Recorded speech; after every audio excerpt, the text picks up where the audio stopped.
Hi, I'm Josh, the founder of the Accountability Group, and hi, I'm Josh. I am vigilantly battling the diseases of addiction and mental health. Today is August 8th, and we'll be reading from Just for Today. Responsible recovery. We accept responsibility for our problems and see that we're equally responsible for our solutions. Some of us, well accustomed to leaving our personal responsibilities to others, may attempt the same behavior in recovery. We quickly find out it doesn't work. For instance, we are considering making a change in our lives, so we call our sponsor and ask what we should do. Under the guise of seeking direction, we are actually asking our sponsor to assume responsibility for making decisions about our life. Or maybe we've been short with someone at a meeting, so we ask that person's best friend to make our apologies for us. Perhaps we've imposed on a friend several times in the last month to cover our service commitment. Could it be that we've asked a friend to analyze our behavior and identify our shortcomings rather than taking our own personal inventory? Recovery is something that has to be worked for. It isn't going to be handed to us on a silver platter, nor can we expect our friends or our sponsor to be responsible for the work we must do ourselves. We recover by making our own decisions, doing our own service, and working our own steps. By doing it ourselves, we receive the rewards. Just for today, I accept responsibility for my life and my recovery. Truer words cannot be spoken about accountability and the accountability group.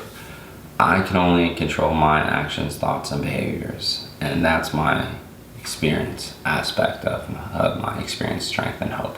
The strength and understanding that I can only control my action, thoughts, and behaviors is that I can do spot inventories and be honest with myself.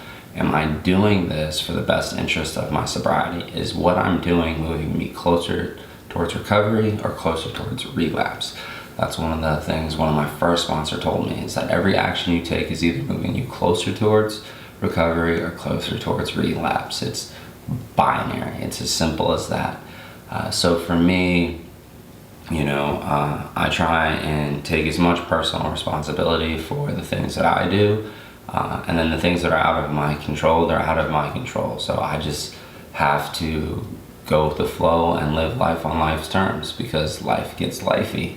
Things happen and I can't control everything. I'm not the master of the universe. I'm not even I'm not even the master of my own life. Like 99.9% of my life is just stuff happens around me, and I have to try and make the best choice possible in order to maintain my sobriety and mental health.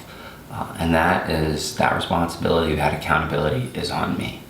So what I hope for you is that you have the opportunity to step back and understand that there are a lot of benefits of being personally accountable, of being able to make your own choices and to choose recovery and sobriety.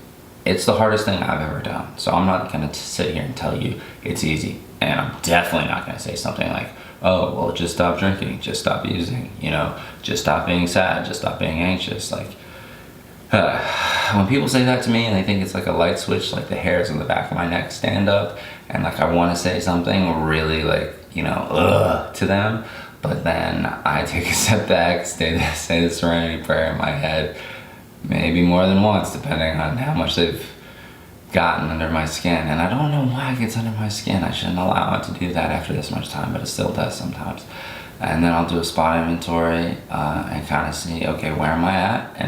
And are my feelings moving me closer towards recovery, or am I allowing them to push me more towards relapse? And if it's pushing me more towards relapse, what are the things that I can do to prevent that? I can call my sponsor and explain how I'm feeling. I can go to a meeting and share. I can do service work. I can help another person at work. It doesn't necessarily just have to be within the hour or an hour and a half, program meeting that I'm in. It can be all throughout my day, because that's what these programs and these steps are.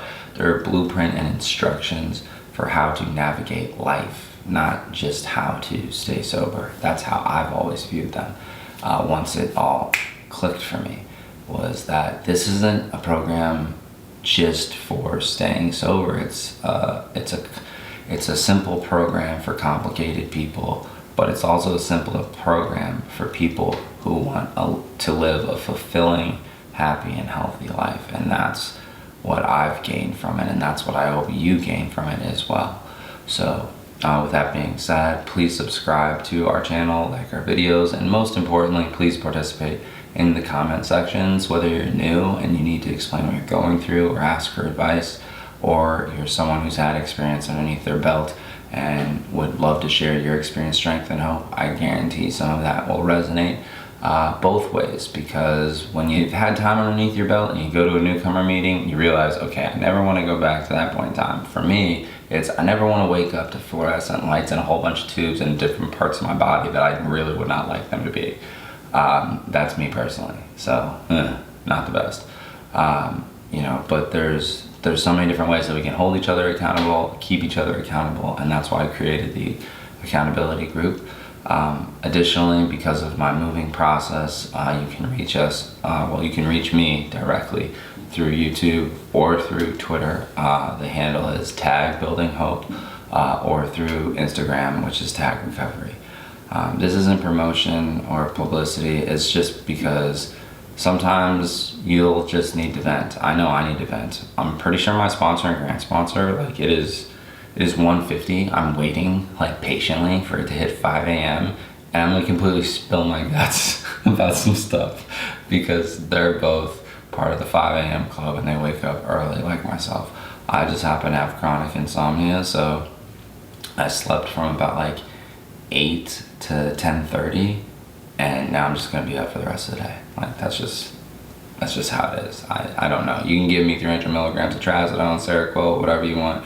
I'm not going to sleep. Melatonin, I've tried all of it. Sleepy Times tea. It's just been bad since I was in 2nd grade.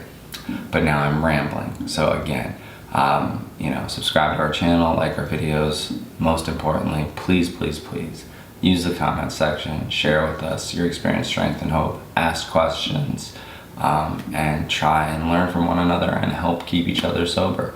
And the same goes for #buildinghope on Twitter and #recovery on Instagram.